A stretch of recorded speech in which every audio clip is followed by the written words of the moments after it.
Being the president of Russia is definitely not the safest job at the moment. But then again, it never was, as Vladimir Putin can testify after surviving 43 attempts in his life. Yes, the current president of Russia was never one to hide away from danger, but he certainly doesn't take his security lightly. As a result, Putin is now one of the most heavily guarded people on the planet. Despite this, attempts on Putin's life were never in shortage, and surviving this record number of attacks is a testament to the professionalism and readiness of everyone involved in the president's security. Assassination attempts. Surviving an assassination attempt has become like a biannual tradition of Vladimir Putin, so it's no wonder his security detail and tactics are so good. They had a lot of training in real-life situations, after all. Luckily for the president, none of these attempts came even close to finishing the job. At least a few, however, were done highly professionally. He became a target of the Russian mafia as soon as he took the presidential post in 1999. It was a sort of preliminary strike, as Putin cracked down on organized crime and stood firm in his determination to uproot it. However, an elaborate car bombing plot was foiled, and the culprits were caught and sent to jail, or hell, whichever was closer. The same year, a group of militants planned to assassinate Putin during his visit to Uzbekistan. The plot was uncovered, leading to the arrest of the conspirators before any harm could be done. In 2000, Chechen rebels planned an assassination during Putin's visit to the Russian province. During a visit to Chechnya, a remote-controlled bomb was detonated near Putin's motorcade. The president survived the attack, but several of his security personnel were injured. In 2002, a plot involving poisoned jam was uncovered when Putin was scheduled to have breakfast at a hotel in Yalta. The discovery allowed for swift intervention and the prevention of a poisoning attempt.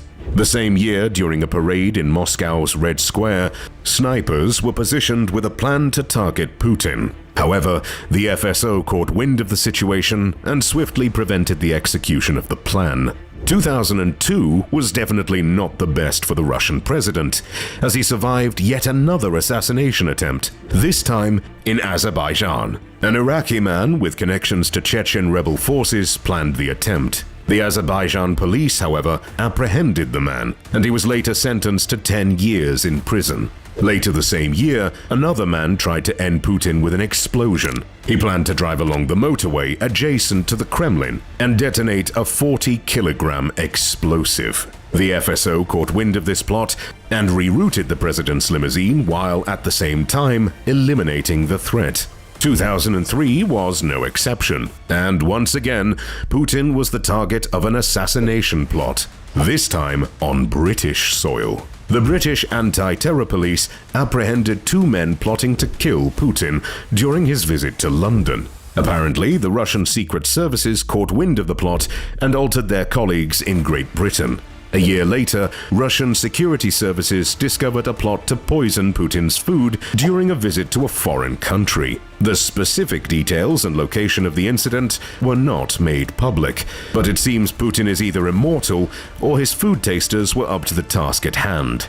Assassination attempts continued through the years as one more became a major news sensation. In 2012, Ukrainian authorities arrested a group of individuals planning to assassinate Putin during his visit to the country. The exact nature of the plot and its intended execution were not publicly disclosed. But soon after, the Maidan started. So, I'll leave the rest to conspiracy theorists. Looking from afar, it may sound like Vladimir Putin is always traveling with a four-leaf clover, a rabbit foot, and at least a dozen of other lucky charms. Luck, however, has nothing to do with the president's resilience to assassination attempts. It's the meticulous work of the FSO and everyone associated with Putin's protection. And when we're talking about security teams, the Federal Protective Service is definitely the best in the world. The FSO. The Federal Protective Service, FSO, is a powerful agency deeply rooted in the history of the KGB, the renowned Soviet intelligence agency. Established after the dissolution of the Soviet Union, the FSO assumed responsibility for protecting high-ranking government officials, securing essential government facilities, and safeguarding classified information. Over the years, the FSO has expanded its sphere of influence, absorbing various other government agencies under its purview. This consolidation has granted the FSO significant control over the distribution of the Russian budget, allowing them to allocate funds as they see fit. Consequently, the agency wields considerable power and has become known for its ability to align financial resources with its objectives. At the helm of the FSO is Viktor Zolotov, a complex and controversial figure. Zolotov, unlike other close friends of Vladimir Putin, is not a billionaire. The poor fellow has to survive on only $40 million, which is a travesty considering how often he has to work to protect the president. Interestingly, Zolotov has almost zero assets in the Western world, which is lucky for him, as in 2019 he was sanctioned due to multiple gruesome human rights violations. Though the assets of its leader are somewhat known, FSO keeps its budget and spending secret. Although specific figures are hard to come by, reports indicate that the FSO commands a substantial annual budget, potentially amounting to several billion rubles. Additionally, the FSO boasts an extensive workforce, estimated to comprise around 50,000 personnel, dedicated to fulfilling its diverse range of responsibilities. The FSO is truly a force to be reckoned with, but they are not the only ones keeping an eye on Putin's safety. Putin's private army. As a KGB agent, Putin is well aware that plots on his life come predominantly from within. So the president wisely never puts all of his eggs in one basket. That's valid even for the FSO. Especially for the FSO. As a countermeasure to the agency's growing power, Vladimir Putin can rely on one truly formidable force: the National Guard. Established in 2016 by the president himself, this unit now counts more than 340,000 troops, all of them answering directly to Putin. The maintenance and operation of Putin's private army entails substantial costs for the Russian taxpayers. Current estimates suggest that the annual upkeep of this extensive force amounts to approximately 200 billion rubles, equivalent to around 2.7 billion US dollars. A small price to pay to prevent any notions of a military coup. This formidable force, however, is not tasked with preventing assassination attempts or saving the president's life. Instead, they are tasked to look scary and deter any high official, be it military or otherwise, from thinking they can get the upper hand with some soldiers behind their backs. Even Evgeny Prigozhin, leader of the fearsome Wagner PMC, knows that if he goes against Putin, he will fail and lose everything. The unit that truly steps in front of bullets and blends with the crowds to protect the president is the President's Security Service.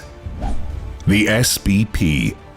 Служба безопасности президента, whose pronunciation I probably butchered, is a specialized agency within the FSO that is tasked with securing the president's life. Comprising 4 distinct special units and bolstered by approximately 2,500 additional personnel. The SBP stands as the personal guard tasked with preserving the safety and well-being of the Russian president.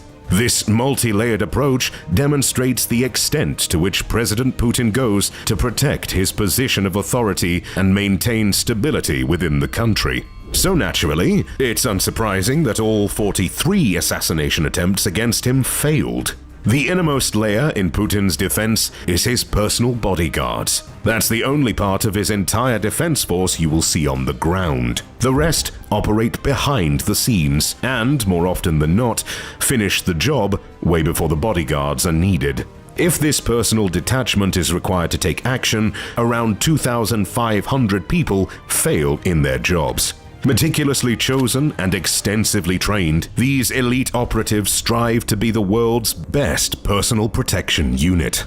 Unlike their American counterparts, who focus on incapacitating attackers, the SBP has a more lethal mandate. They are authorized to eliminate anyone they perceive as a threat. Former police officers are said to be excluded from this role, as their training in apprehension could hinder their willingness to use lethal force. Instead, the SBP relies on highly skilled operational psychologists, capable of discerning potential threats by analyzing a person's facial expressions. Members of the SBP must possess exceptional stamina and the ability to endure extreme temperatures. Displaying signs of weakness, such as shivering or sweating, is considered unfavorable, as President Putin detests any display of vulnerability. Additionally, these bodyguards, known as the Musketeers, undergo stringent physical requirements. They must be between 19 and 35 years old, stand between 5.7 and 6.2 feet tall, and maintain a visibly fit and muscular physique, weighing between 75 and 90 kilograms. Fluency in at least 5 foreign languages and a deep understanding of politics are also prerequisites for becoming one of Putin's trusted guards. Seen by the president's side, the Musketeers exude an imposing presence while carrying distinctive black leather briefcases. However, these seemingly ordinary briefcases are state-of-the-art bulletproof shields, capable of withstanding various calibers of bullets. But defense is not their sole expertise. They are highly trained combatants, equipped with 9mm Gurza pistols loaded with armor-piercing bullets, effective up to 50 meters. Their arsenal also includes Kevlar umbrellas, which serve both as shields against small-caliber weapons and functional umbrellas. In addition to the Musketeers, the protective apparatus consists of other units working behind the scenes. The second unit comprises secret guards dispersed among the public, adept at observing and detecting signs of unrest. These highly trained psychologists use facial expressions, walking patterns, and posture to discern potential threats. While their combat capabilities remain undisclosed, their primary role is to gather intelligence and coordinate with other units to neutralize threats.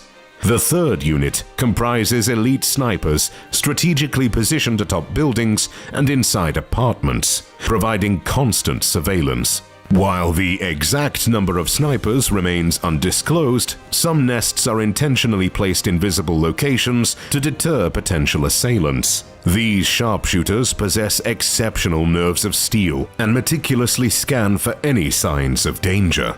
To further ensure the president's security, the fourth unit is responsible for securing the perimeter during Putin's movements outside the Kremlin. They meticulously plan routes, avoiding potential choke points and areas prone to civil unrest. This unit faces additional complexities when traveling abroad, working closely with local law enforcement agencies to preemptively address potential threats. They also secure the president's accommodations, meticulously searching for explosives and spy devices, sealing the premises until Putin's arrival. The unit also handpicks the staff accompanying Putin on foreign visits to ensure the utmost safety. In addition, food tasters, an integral part of the entourage, diligently examine and taste any food served to the Russian leader, maintaining utmost vigilance against potential poisoning attempts. As you can imagine, this entire operation doesn't come cheap. So naturally, most of Putin's visits cost millions of dollars, even if he's abroad only for a night or two. That's nothing, however, compared to the draconian measures Vladimir Putin takes when traveling at home. A state-of-the-art limousine is only the tip of the iceberg when it comes to Putin's security during travel. Putin's limo. Whenever the president travels inside Russia, the SBP leaves no room for errors and has various plans to secure the president's road. Naturally, Putin's motorcade plays a vital role in ensuring the president's safety. However, calling it simply a motorcade is a massive understatement, as it looks more like a genuine military parade. Typically, the president's limousine is accompanied by no less than 6 armored vans, housing highly trained special operations units armed to the teeth with AK-47s, Dragunov sniper rifles, anti-tank grenade launchers, portable anti-aircraft missile systems, and probably a couple of ICBMs just to look even more threatening. The center of attention, of course, goes to the presidential limo. An awe-inspiring Russian-made Aurus Senat has the honor of protecting the most important man in Russia, as Putin took significant steps in limiting his reliance on Western products. Thus, in 2017, he ordered this ambitious project to construct a state limousine equivalent to his former Mercedes-Benz S600 Guard Pullman. To meet all the specifications the SBP demanded, Aurus had to invest more than $200 million in creating this one-of-a-kind limousine. This mobile bunker boasts unparalleled fortifications. The Aurus Senat can withstand a barrage of challenges, including bullets of any caliber, sniper fire, landmines, chemical gas attacks, and even small-scale missile assaults. Equipped with cutting-edge communication systems, the vehicle effectively functions as a mobile command center. Even when the blinds of its windows are fully sealed, an ultra-modern closed-circuit television (CCTV) system grants the security team inside a comprehensive 360-degree view of the surrounding perimeter. A concealed emergency exit is discreetly positioned at the car's rear as an added security measure. One can only wonder what other James Bond-like features this car boasts. Still, compared to Joe Biden's beast, the Aurus Senat is just a glorified sedan. If you doubt this, just check out my video on the US President's motorcade next.